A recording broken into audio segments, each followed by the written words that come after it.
Gwen did a little jump of joy as she exited the doors of Black Horse Publishing's imposing Georgian building.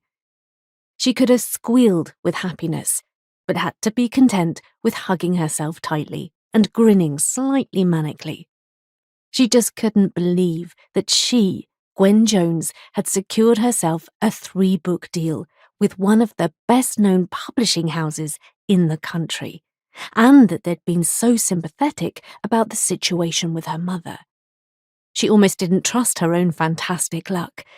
But then, of course, it wasn't all luck. Gwen had worked incredibly hard to get to this point. For once in her life, Gwen cursed the fact that she didn't own a mobile as she searched for coins to use in a payphone. She simply had to spread the good news.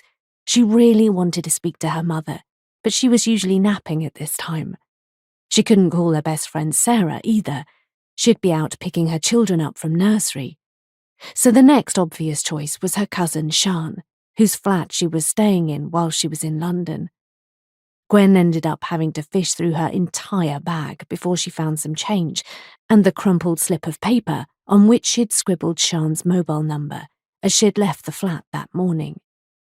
Gwen didn't notice how many appreciative glances her slim figure received as she crouched down. While she could never be described as classically beautiful, Gwen was certainly extremely pretty, with a wholesome charm. To the office workers going home after a long day stuck behind their desks, she was like a breath of fresh mountain air amongst the city smog.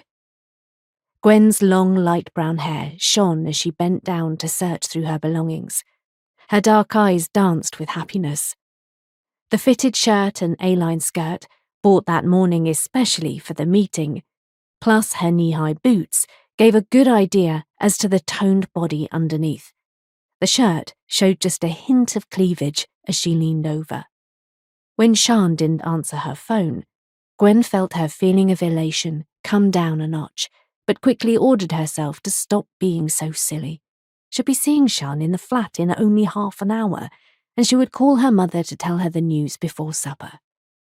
As Gwen resumed her journey back to the apartment, she became worried about losing her way and found herself frequently checking her whereabouts in the ancient, rather battered A to Z Sian had lent her.